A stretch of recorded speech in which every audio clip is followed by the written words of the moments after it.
Ladies and gentlemen, good day and welcome to Q1FY26 earnings update conference call hosted by Adani Energy Solutions Limited. From the Adani Energy Solutions side, we have the following on the call as main speakers: Mr. Kandar Patel, CEO AESL, Mr. Kunjal Mehta, CFO AESL, Mr. Anupam Mishra, Head Group Corporate Finance, Mr. Vijil Jain, Head IR AESL, Mr. Kapil Sharma, CEO Transmission AESL, Mr. Pushpendra Jala, CEO Smart Meter AESL. As a reminder, all participant lines are in the listen-only mode, and there will be an opportunity for you to ask questions after the presentation concludes. Should you need assistance during the conference call, please signal an operator by pressing star then 0 on your touchtone phone. Please note that this conference is being recorded. I now hand the conference over to Mr. Vijil Jain from AESL. Thank you, and over to you, Mr. Jain. Thank you. Good morning, good afternoon. Thank you so much, everyone, for joining in. I just hope that you got a chance to go through the earnings material uploaded on the website. Just to very quickly explain the flow of the call. So we will start with an opening remark from the CEO, Mr. Kandar Patel, followed by a Q&A session, and then the closing remarks from Mr. Kunjal Mehta, the CFO. And if you have any follow-up, any questions, you can join the queue in advance so that we can, manage the Q&A in a better way. And lastly, let me just now hand over the call to Mr. Kandar Patel, CEO, for opening remarks. Thank you, sir. Over to you, sir. Thank you all investors and analyst friend for joining this call. We are pleased to share that AEML has reported another good quarter in terms of financial performance and operational performance, highlighting AESL's strong on-ground execution and focus on O&M. The company continues to focus on unlocking the tied-up growth through timely completion of transmission projects, ensuring stable performance in distribution segment, and also maintaining industry-leading daily smart meter installation run rate. I'll give you a few key highlights from quarter one. So we secured a new transmission project during this quarter called WRNES Talegaon Transmission Project. We also commissioned 3 transmission projects in this quarter. One was Khavda Phase 2 Part A. The second was Khavda Pooling Station. Both these projects are in Gujarat. Those are interstate projects. And the third one is Sangod Transmission Project, which is intrastate project in Rajasthan. With this new project, Talegaon project, our under construction order book stands at about 59,300 crores. With the smart meter, in fact, we made a significant progress during this quarter on the lines of guidance that we had at the beginning of the year. We installed about 24 lakh meters during this quarter, which has taken cumulative number to 55.44 lakh meters. With this, we are poised to achieve our target of 70 lakh meters during the current year. So this was the main issue around smart metering installation rate, and we have been able to achieve this kind of rate successfully over a period of entire quarter. As far as capex progress at consolidated level is concerned, this year we did a capex of 2,224 crore as compared to 13 crores in last year quarter, which is about 1.7x of the capex that we did in last quarter. Most of the capex has come from transmission and smart metering. The growth in capex has come from these two segments, whereas distribution capex in AEML has remained stable. Now, moving on to operational and financial performance. Operationally also, we have done exceedingly well. We have achieved availability of 99.8%, which has also enabled us to earn an incentive of 29 crore. Now, with these three new projects getting commissioned, our total network, transmission network now stood at about 26,696 circuit kilometers. As far as distribution is concerned, the demand remains stagnant in AEML, essentially due to early onset of monsoon. However, our Mundra distribution company, the sales growth was 22% year-on-year, which was basically due to increase in industrial demand in Mundra region. As far as distribution loss is concerned, we continue to improve our performance. This quarter, our distribution loss stood at 4.24% as compared to 5.18% in first quarter last year. In fact, with this level, we are one of the most efficient as far as T&D losses is concerned, not only in the country, but we are also comparable with a global benchmark.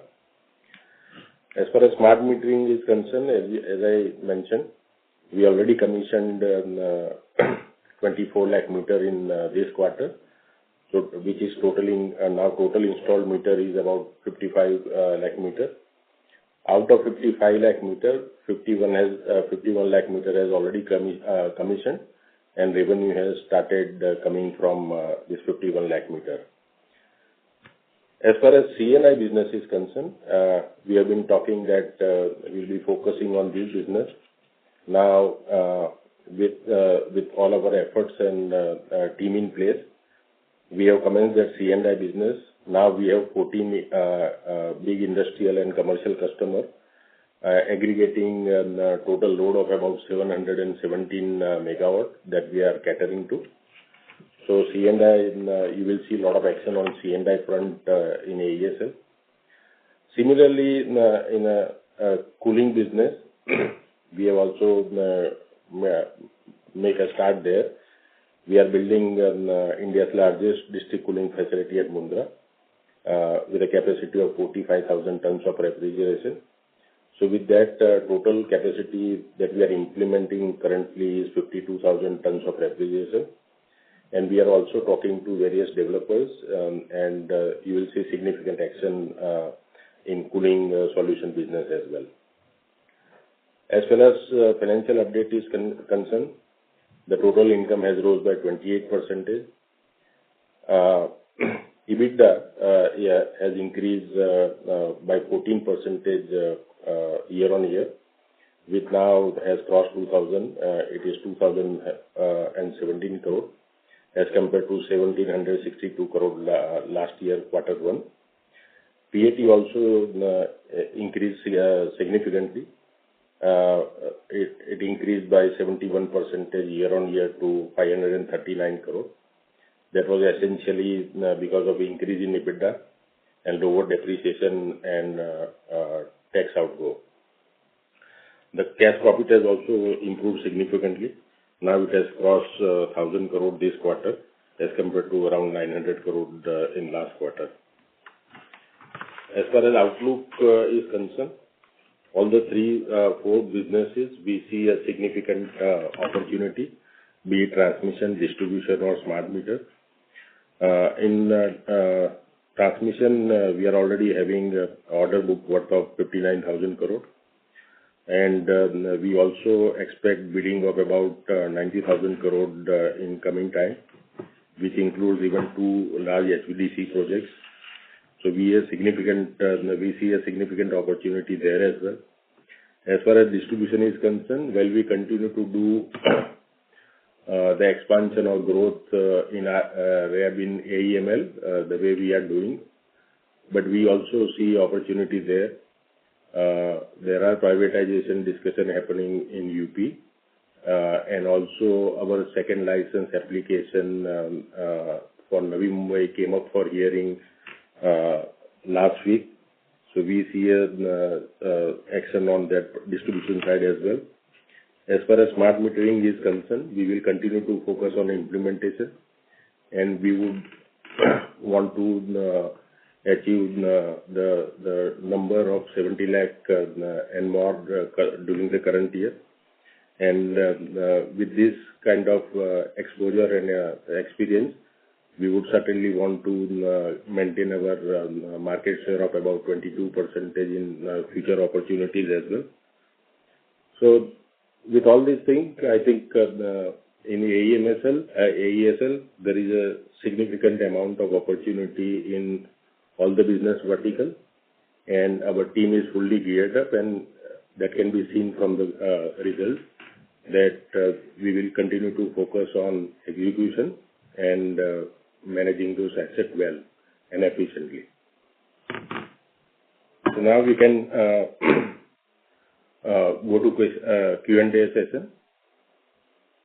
Thank you. We will now begin the question and answer session. Anyone who wishes to ask a question may press star and one on your touch-tone telephone. If you wish to remove yourself from the question queue, you may press star and two. Participants are requested to use handsets while asking a question. Ladies and gentlemen, we'll wait for a moment while the question queue assembles. The first question comes on the line of Mohit Kumar with ICICI Securities. Please go ahead. Yes, sir. Hi. Good morning, sir, and thanks for the opportunity. My first question is on the smart meter. I think you mentioned that we have roughly around 55 lakh smart meter as you speak, and in the quarter we did 24 lakh, right? Is it fair to assume that by the end of this year, into the fiscal, we will have more than 1 CR smart meter installed? And can you please help us with the revenue run rate which you expect from the smart meter in FY27 based on this 1 crore installation? Yeah.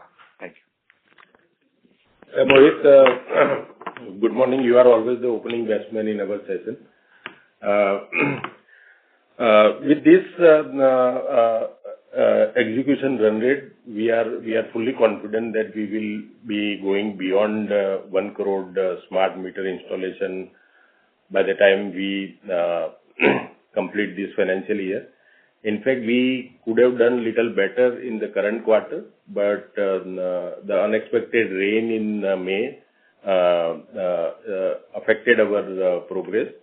But even with that, we continue to have a daily average of about 27,000 meters. And with that, we will be easily completing that 1 crore target that we have taken for ourselves. And so the revenue run rate from the smart meters in FY27? Yeah, Mohit, so roughly we continue to give you the guidance that the revenue would be based on the meter month, based on the number of meters as and when they get installed. So roughly each meter month would give us a revenue of about 100 rupees per meter per month. Even in this quarter, the 55 lakh meters actually translates to about 106 meter month. And 106 meter month on a meter month concept would translate to a revenue of about 115 crores in this quarter. I mean, we are not reporting segment numbers for the smart meters, but I think in the going forward basis, we intend to do that. But for this quarter, on a meter month basis, the revenue earned is 115 crores. Under the Ind AS and the accounting treatment, the revenue classification is different. But from a conventional perspective, I can share that 115 crores is the per meter per month revenue for this quarter. And this is on top of the lump sum payment that you get. No, this includes. And so is there any update on the smart meter ordering from tendering from Tamil Nadu? Has it happened? Has it completed? No, so Tamil Nadu bid has been getting extended. In fact, they also revised the bid document couple of times. Now they are again planning to go ahead with the bidding process. But still, the Tamil Nadu bidding has not happened. Understood, sir. Thank you, sir. That's it for that. Thank you. I'll come back on the queue. Thank you. A reminder to all the participants, please press star and one to ask a question.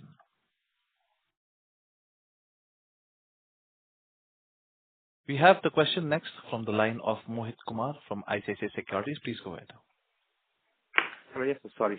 So a few questions my side, sir. On the HVDC pipeline, like Mumbai, Kure, the RA to Kudus. I think we're working on phase 2, right? Phase 2. Are you expecting this work to come in somewhere in this fiscal or next fiscal, or do you think are you still waiting for the approval? So, as far as Mumbai HVDC is concerned, in fact, the project is progressing very well, and we expect to commission the Mumbai HVDC project during this financial year itself, which is phase 1. We have already requested STU for evaluating whether phase 2 will be required or not, because in their scheme of things, it will be required. So now we are asking them as to when STU thinks that the project should be operational. Now, basis their study and analysis, that project will be progressing ahead. But as of now, we won't be able to tell you as to when that approval will come, timeline. But that project certainly will be a certainty, because they have already taken that project into their long-term plan. Understood, sir. And the last question on the revenue side for this quarter for the transmission. Sir, I think we added last year. We added one project, one TVCB, and last quarter we added 3 more, right? So put together, I think we've added around 39 billion of asset in till Q1FY26. But the revenues are flat in this quarter. For transmission. Can you please explain the anomaly? What led to that? No, you are right. So basically, the key reason for the flat revenue is, so one is that, of course, as the capex completes and the project gets commissioned, this quarter we've actually done an additional transmission revenue of 66 crores. But what happens is that in certain assets, which is the traditional projects, which are cost plus assets, there is a depreciation factor, and since the depreciation reduces, the cost plus asset or the revenue also translates to a lower number. So therefore, in case of certain cost plus asset, the revenue declines, which in this quarter, unfortunately, the transmission earnings on account of new projects that are commissioned offsetted that revenue.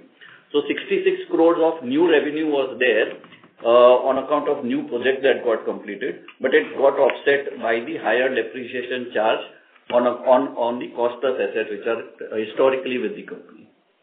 Understood, sir. Thank you, sir. Thank you. Thank you. A reminder to all the participants that you may press star and 1 to ask a question. Next question comes on the line of Anuj Upadhyay with Investec. Please go ahead. Yeah, hi. Thanks for the opportunity, sir. Sir, of late, we have been, listening a lot of concerns related to the commissioning of the transmission projects, which actually is leading to delay in the execution of renewable capacity. Just want to get your thought process on this, what actually is delaying the project, how we are progressing in case of Khavda and other of our projects over here. Yeah. And what are the major bottlenecks, which are leading to this kind of a delay? So, Anuj, you must have noticed we commissioned 2 transmission projects relating to Khavda in this quarter. And in fact, both the projects got commissioned prior to their scheduled date of commissioning. So as far as our projects are concerned, we are progressing. In fact, in all the projects, we are more or less on time, except 2 projects, which is NKTL and WRSR. NKTL, we know the reason, but their project and even WRSR is also on the verge of commissioning. So all our projects are going on time and schedule. Even HVDC we are going to commission in this year itself.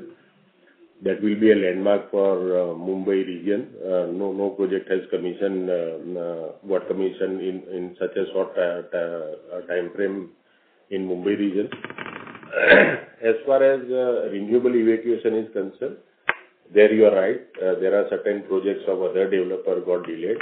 It has impacted evacuation of renewable power both in Rajasthan region as well as in Khavda region. So, and the main difficulty which is being faced in the sector is obviously in equipment, but nowadays the larger issue is not equipment, but it is the availability of skilled manpower for stringing and erection of the tower.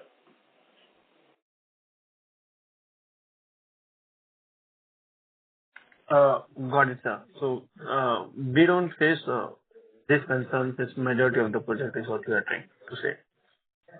Yeah. So we have set up our project implementation in a such a way that we don't face these challenges. We are also trying various ways of mechanizing these operations. So your dependability on manpower reduces there.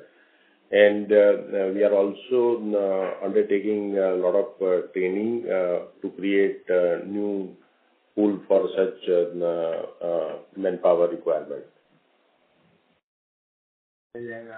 Got it, sir. Secondly, sir, you mentioned about the upcoming 90,000 crores of an opportunity in the transmission bids which are lined up. Can you set a timeline by when can the tender be floated? Also, you mentioned 2 HVDC projects are also included in this 90,000 crores. What would be the quantum of this, sir?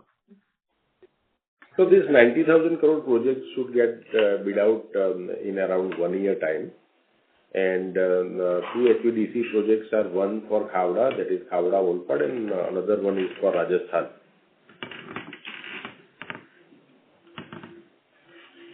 And the value, sir? Value for it? So Rajasthan project would be around 25,000 crore, and this Olpad would also be around 20,000 crore. Okay. Okay. And lastly, sir, on the smart metering. So I believe we still sit at around close to 2.2 crores of an order book which we have in the smart meter space. And our target was to reach it, scale it up to around 6 crores over next 2 or 3 years kind of a time period. So any update or status on that? Because if the projects are not getting added, the fresh orders. So in that case, how do we target to attain that 6 crore mark? So, Anuj, the fact remains that still about 12 crore meters are to be bid out. There are many states who have not taken an initiative. We feel that once the positive results from various states where smart metering has been being implemented start flowing in, probably those states will also taking up those smart metering projects. Meanwhile, what we are doing, we are focusing on our execution. So we wanted to finish as early as possible our existing order book. So this year we will at least complete 70 lakh and reach to 1 crore plus meter. And next year we plan to complete the balance part. So and we are confident that during this period, 1.5 years, the states which are pending for bidding, those all states will the opportunity will come up. Okay, sir. And which are these states, sir, who are likely to come up for the smart meter bid in the near term, or the likelihood for which would be more positive? So part of the Madhya Pradesh, Telangana, Karnataka, Tamil Nadu, those are the big states which are still having a smart metering opportunity.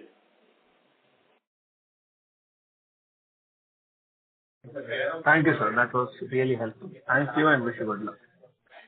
Thank you. Thank you. Next question comes from the line of Dhruv Muchal with HDFC AMC. Please go ahead. Yes, sir. Thank you so much. Sir, continuing the Mohit's question on transmission revenue, despite commissioning, we are not seeing that run rate. So you mentioned that there is a 66 crores drag because of the broadly 66 crores drag because of the depreciation adjustment as per the regulatory accounts. So is that correct, sir? 66 crores is the addition on account of new projects that got commissioned. Addition. Okay. And so, But that got offset on account of the depreciation. So broadly 60 or 70 crores will be the depreciation impact on revenue. So depreciation is lower and hence 58 crores. 58 crores to be precise on depreciation and 66 on account of increase in revenue on account of new projects. Okay. So if my understanding is right, this does not impact your PAT. It just impacts your EBITDA and revenue because your depreciation is lower, your EBITDA is also lower, your revenue is also lower. Correct? Correct. And so this impact should be for the full year, or part of that was already there in the base year, in FY25, and this part of it is continuing. I mean for the full year, for the next quarters it will... Next quarter you will see all the projects which were commissioned during the last 3 or 4 quarters. Full revenue will start coming on during the future quarters. So therefore, this will not repeated in the new quarters, coming quarters. Yeah, I mean on a Q-on-Q basis it will not reflect, but on YOY basis it will still reflect. Correct. Got it. And so are there any other meaningful such projects where there is a regulatory adjustment pending? I mean, probably, I think 12 years get over and hence after that you see a big dip in depreciation. Is that right? So these are, in all costless assets, it will happen that way only. So this was happening in the earlier 2 lines which were there where 12 years got completed. So because of that, the depreciation impact got increased. Now most of the projects are on tariff base, so you will not see such type of impacts going forward. Okay, so majority of the drag is already behind now, as they have completed that 12 years. Got it. And so I wanted to, probably you mentioned about CNI that you have started. I wanted to understand in deep. I'm not sure if that's the time, but if you can share how the economics for the CNI business will work for you. How do you plan to scale it up? What load that you are targeting? What kind of customers that you are targeting? And yeah, some thoughts there, sir, please. So, Dhruv, essentially, the concept here is that we will provide an end-to-end energy solution to the customer, and we will take full responsibility of not only cost but also reliability and creating a right mix for that customer in such a way that they achieve their ESG target as well as their cost is optimized. So we started with our cement business and we did an excellent contribution there in terms of reduction in energy cost. Now we have started with third parties as well, and there are total 13 consumer where we are providing these services. 14 industrial customers in fact, and the total load currently is about 770. The bouquet of services will increases as we will contract out those energy storage capacity. Then our ability to serve their RTC load will increase significantly. And once we have that storage capacity contract out with us, we will be able to scale it up very fast, because we will not only be able to offer them a larger share of green power as compared to the existing distribution supply, but we will also be able to reduce their cost. So our target is to achieve about 7,000 megawatt in another 5 years. And so your economics is the cost at which you purchase minus the cost at which you sell, right? Correct. So you do a PPA with your, I'm not sure, buying agreement with some of the developers, including say probably with the developers, and you have a fixed selling price with your customers. So how does the there is one fundamental difference. Normally, when you talk of trading, usually you must have seen through back-to-back contract, what we will be doing is aggregation of the capacity, and from aggregate capacity, we'll be offering a customized solution. So in our case, we will hardly see any back-to-back or a mirror contract, whereby you only earn a trading margin. So that will be a significant difference there. So basically, similar to a discom, how a discom operates, it's kind of a similar structure for CNI customers. Got it. And the price at which you sell to the customer, is it a fixed price or it changes? Is it a discount to what the alternate cost is? Say, for example, the customer could be buying from a discom. So how does the price move? So depends on the customer requirement. There are certain contracts where we commit a upfront price to them. There are certain customers who wants a solution where the price is linked to distribution company's tariff, and we are open for both. And so you see, largely in terms of the scale up, because 7,000 is a large number over 5 years, in context of the CNI market, that's why. The open access rules, the restrictions by discoms, the issues that they used to raise earlier, I'm not sure, banking rules and all those, they are reasonably sorted out for you to scale up. Through all those complications, we will manage, and that is what the differentiation between what we are offering in C&I as compared to all other players. Now, our having exposure of running a distribution company, running a green project, and all those regulatory knowledge that we have accumulated over a period of time, we will leverage those resource and knowledge and provide them, because at the end of the day, those customers won't be able to understand this kind of complexity of our power sector, and there our role will be a significant. For them, it will be a one-point solution, and we will do everything for them. Got it. And so this last question on this point is, will most of your customers be interstate connected customers, I mean very large interstate connected, or you can also work with interstate customers? We can also work with intrastate as well. Got it. Perfect, sir. Great. Thank you so much. That's very helpful. Thanks and all the best. Thank you. Next question comes from the line of Aditya Trivedi with Nepean Capital. Please go ahead. Hi. So the guidance for FY26 as far as the transmission business capex is concerned was 12,000 to 13,000 crores. And this quarter we've done about 1,025 crores of transmission capex, which is nearly 9% of the targeted capex. So are we on track to meet the targeted capex for the year? And also, according to the CEA data, the quantum of transmission line addition in the first quarter of FY26 was less than 20% of the planned addition. So what have been the reasons for a decline in capacity addition for the industry? So Aditya, we are more or less on the track, but yes, some impact has happened because of unexpected monsoon in May. But we have realigned our plant, and we are confident that we will fulfill our guidance for the current year. As far as the performance at a country level is concerned, you will see almost every year the addition during the first quarter is much less as compared to the last quarter of the year. That is the reason one, and obviously rain has affected all other players as well.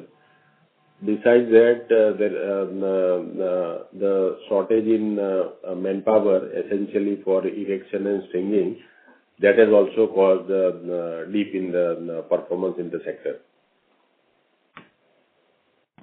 Okay. And as far as the transmission tender pipeline stands at about 90,000 crores, so what is your target win rate, and are you seeing more competition now from private players? I don't think competition landscape will change either positively or negatively much during the next year. In fact, there is all the reason that intensity should reduce.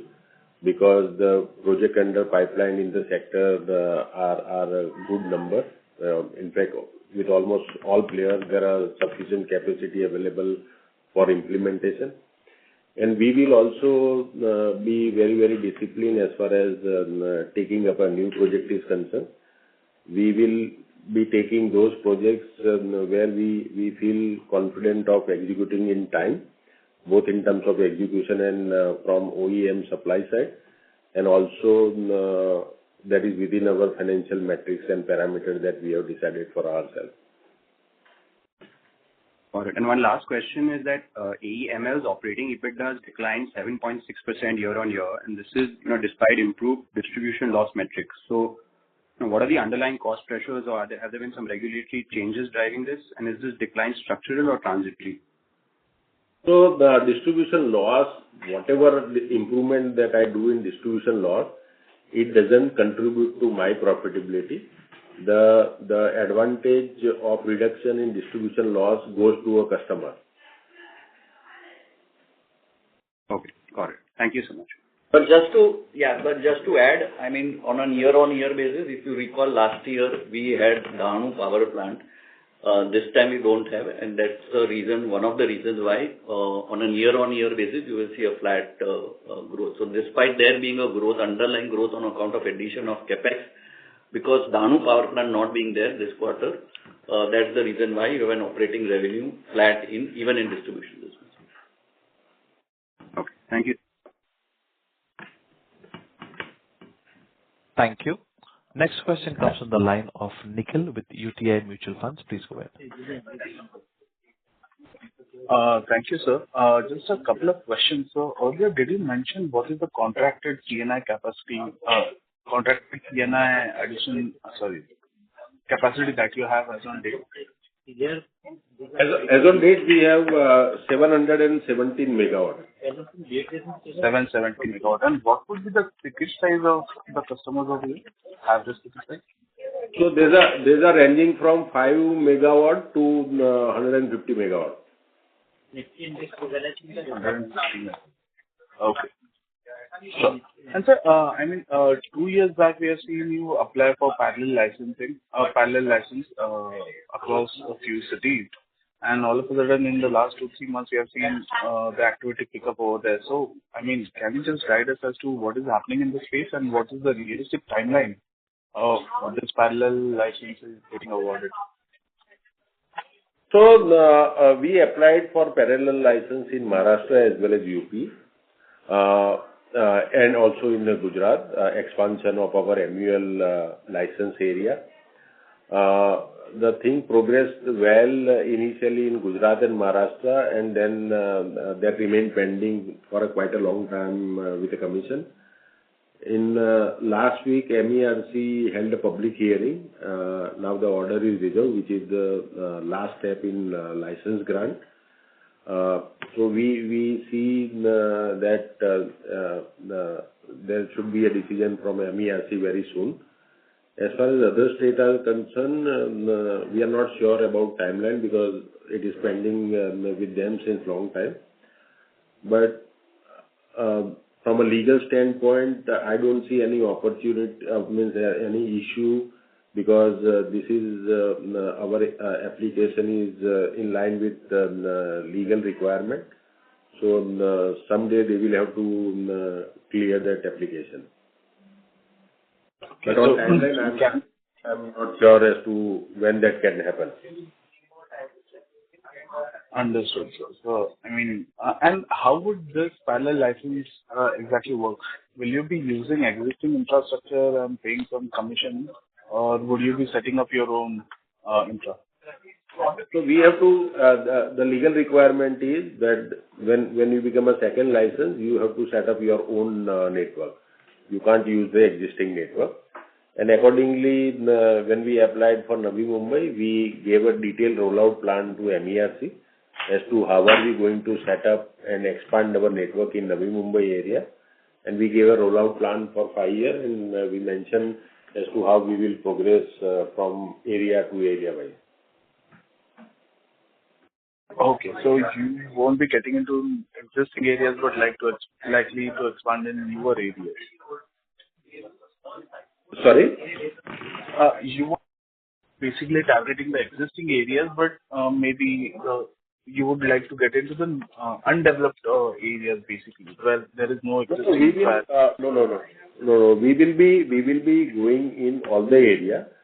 In the entire distribution license area that will be granted, and we will develop a network in that area gradually, area by area. So we will pick up one area, complete the entire network there, then we'll go to another parcel, then we will go to another parcel. That is how we'll be doing.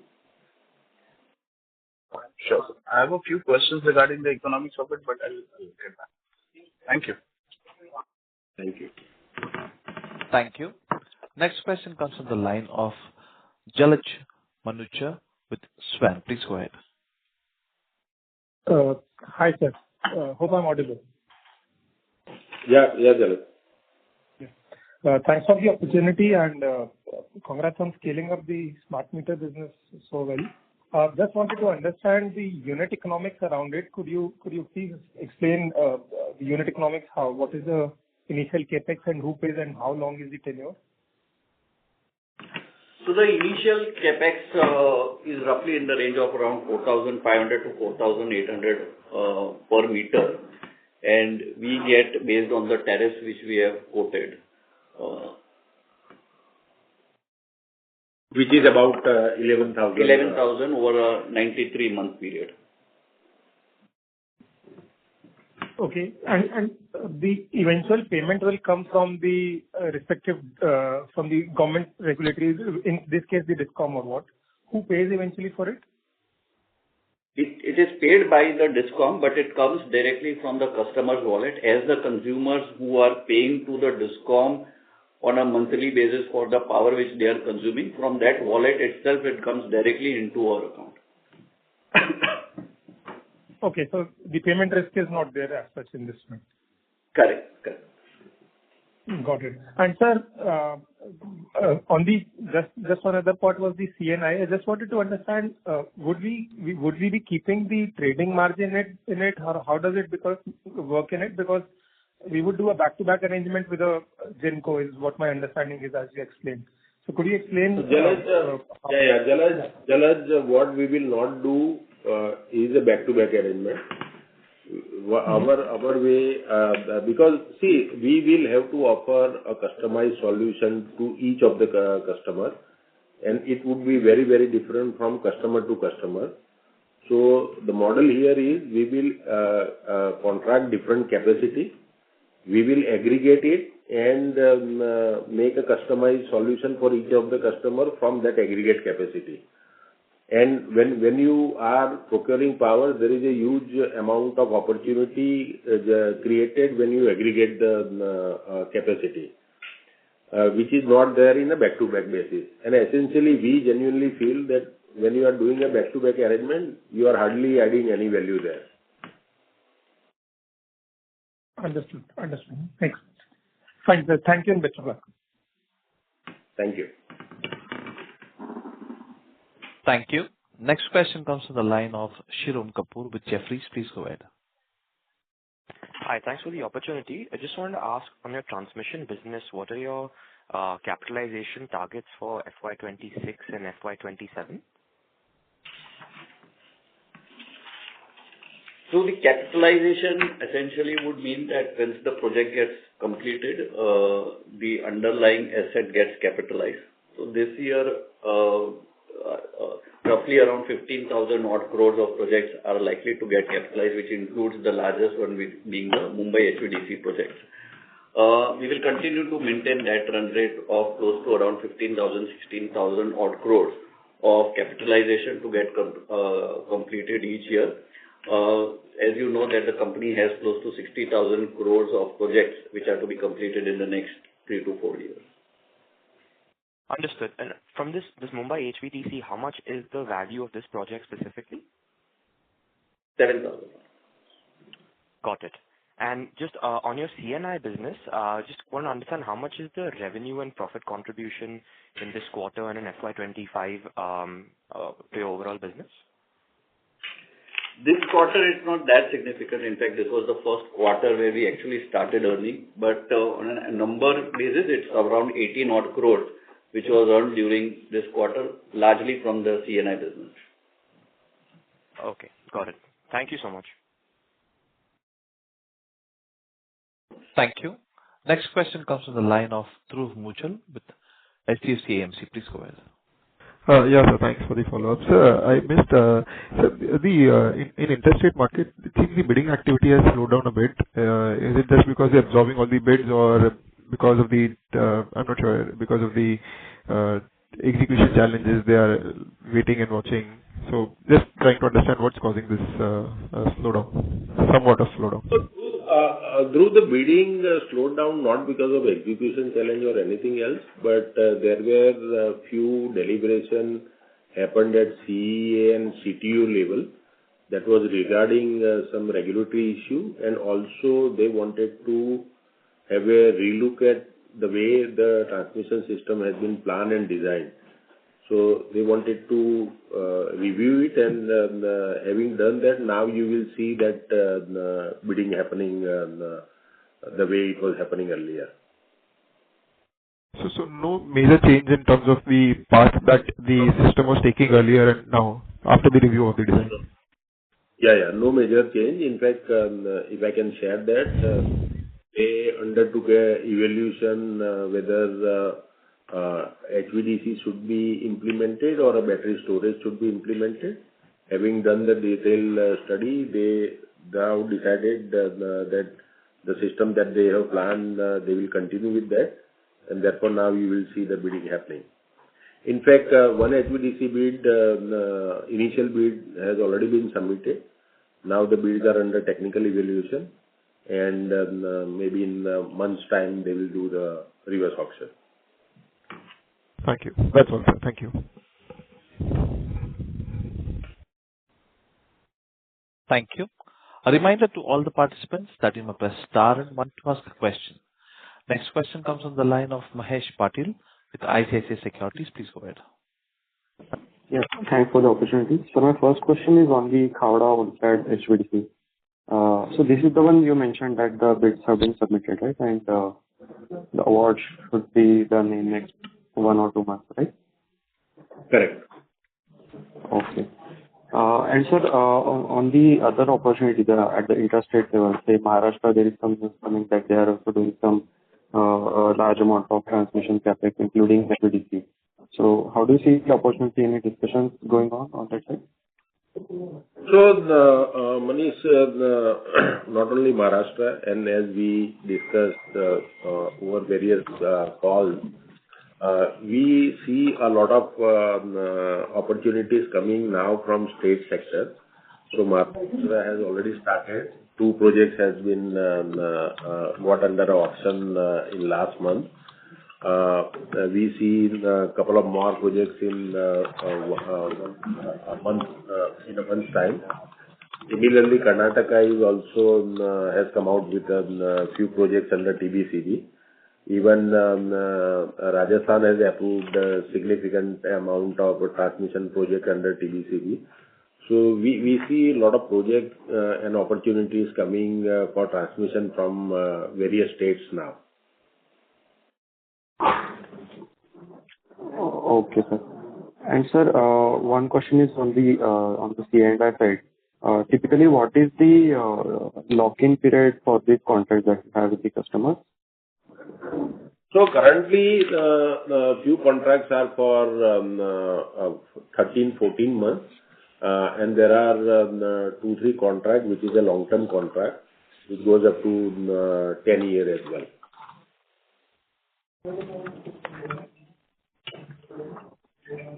Okay, sir. Thank you. And sir, last question is on the 3 other projects apart from Mumbai HVDC that you are planning to commission this year. Any timeline, next 6 months or something that you are planning to, these projects are expected to come on then? So, the way things are progressing, we should be commissioning somewhere in the later part of January or February.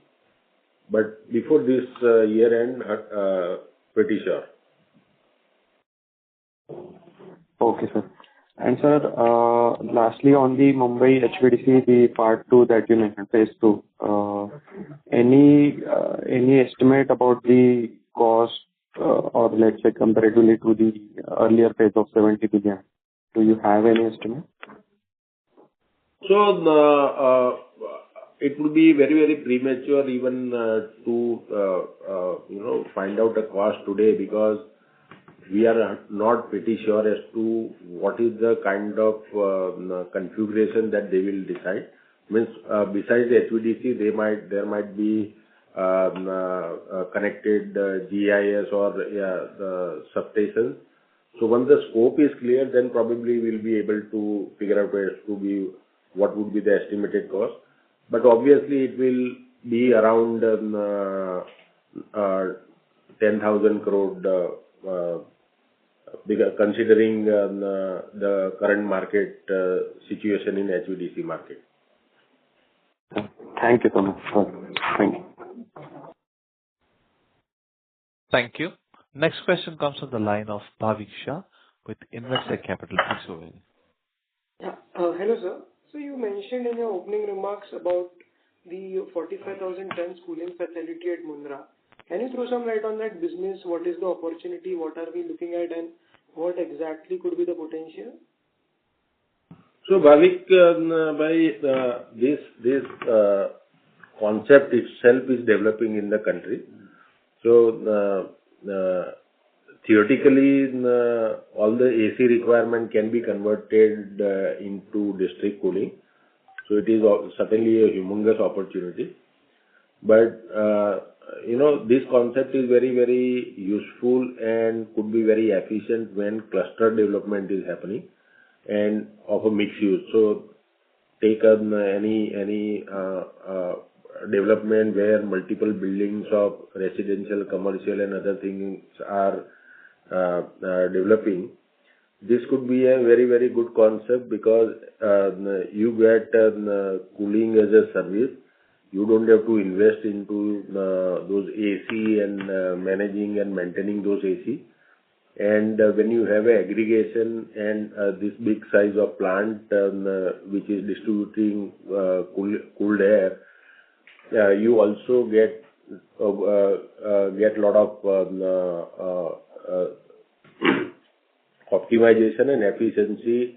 So essentially, when you have a district cooling plant, your energy efficiency will improve by at least 20%.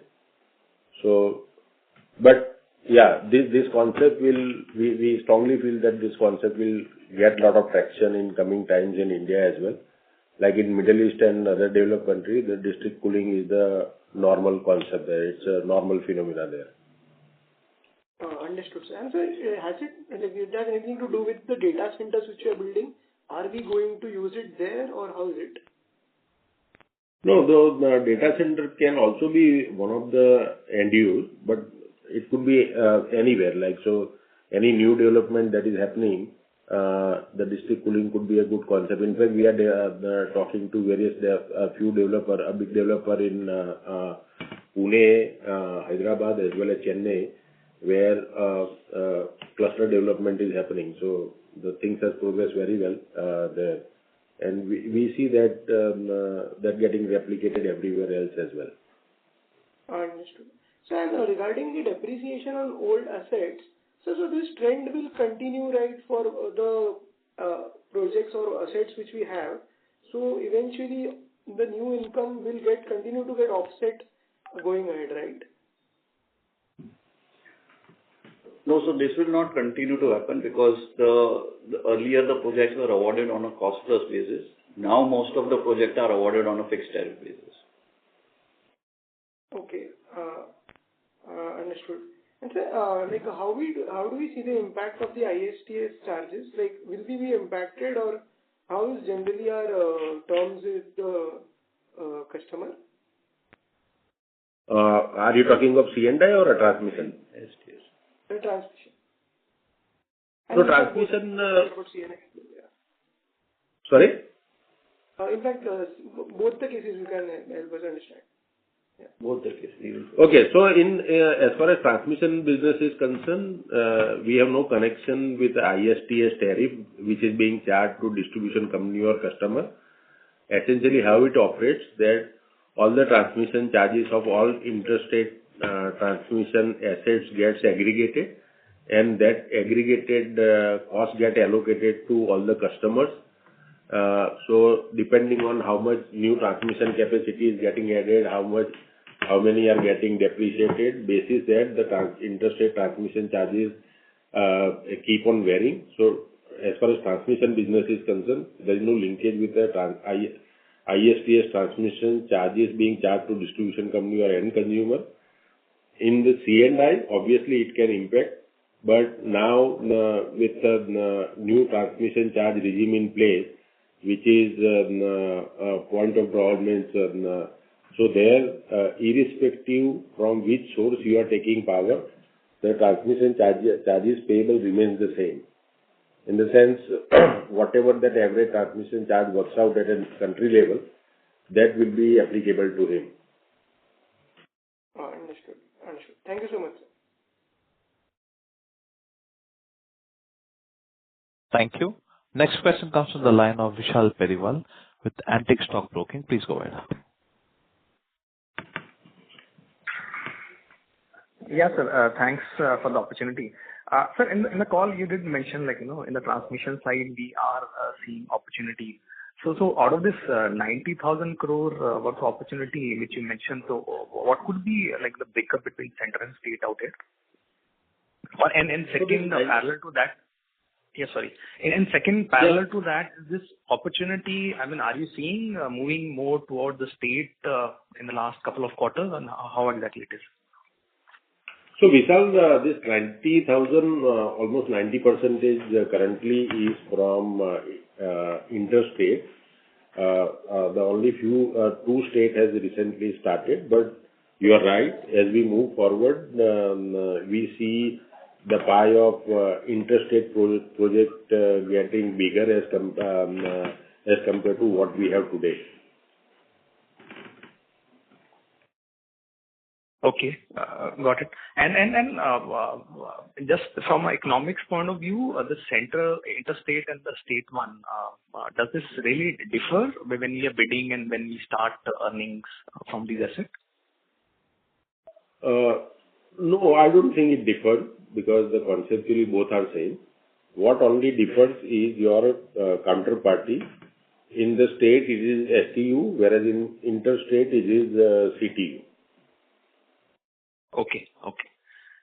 Got it. And in terms of even the numbers of players who are bidding, they are largely limited, because at center we do have seen a limited set of players. So state it will be further less number as compared to interstate.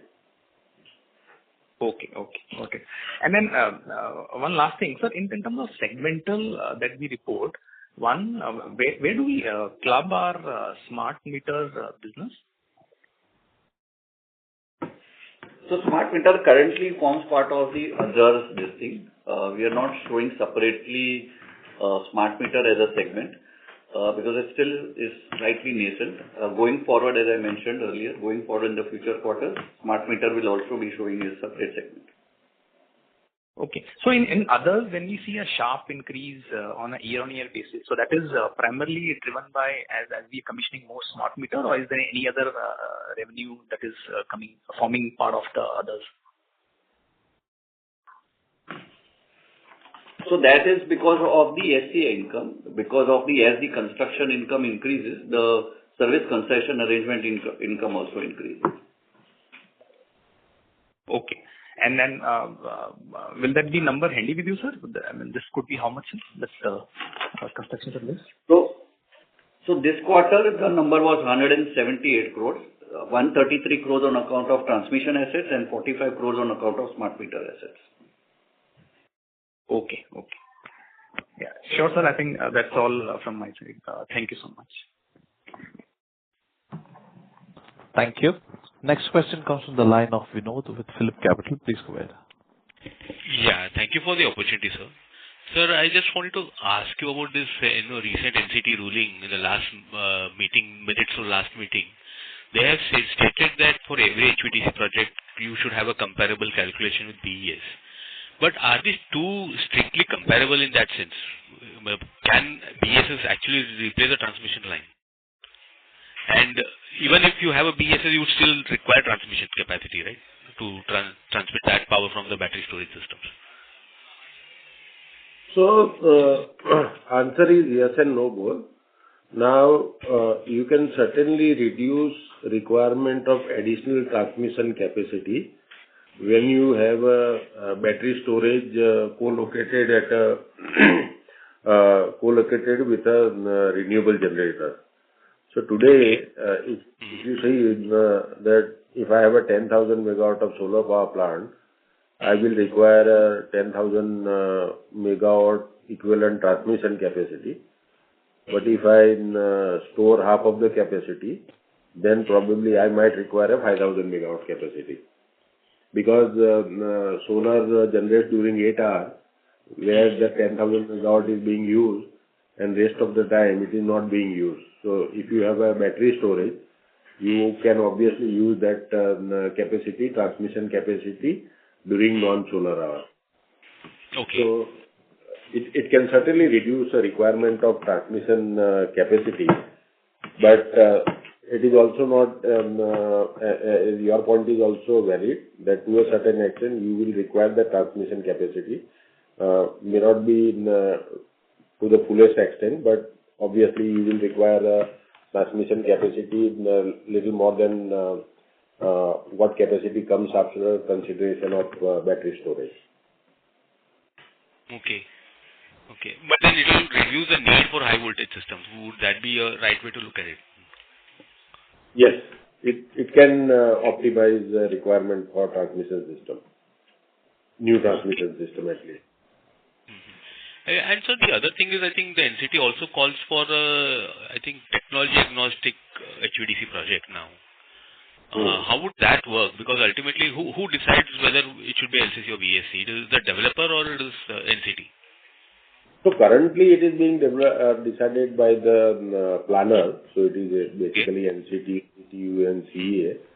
There is a discussion around this point that should it be kept open and leave it to developer to decide as to which technology will be better for given the transmission requirement.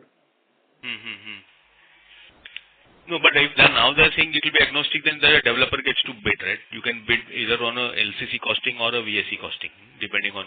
It has not happened so far. That's under discussion. Okay. Yeah. Thank you, sir. Thank you for answering my questions. Thank you. Thank you. Next question comes from the line of Anuj Upadhyay with Investec. Please go ahead. Yeah, sir. Thanks for the opportunity again. Just to get an update on the UP Discom side, where exactly are we in the stage of this tender, where the bids have been submitted, and when we can expect the final outcome to be out. Secondly, there's a lot of buzz around that the two Discom has been spread into 5 circles. So any update which can provide would be helpful, sir. So Anuj, by this time their RFP should have come out. It has yet not come out. We expect that RFP to come out soon, and then those bid submission and evaluation and award will happen. So we have understood is their discussion is going on between UPRC and government of UP on certain issues relating to privatization. When they have done a final decision, they should come out with a RFP for initiating the bidding process. Okay, sir. That's helpful. Thank you, sir. Thank you. Ladies and gentlemen, due to time constraints, we have reached the end of question and answer session. I would now like to hand the conference over to Mr.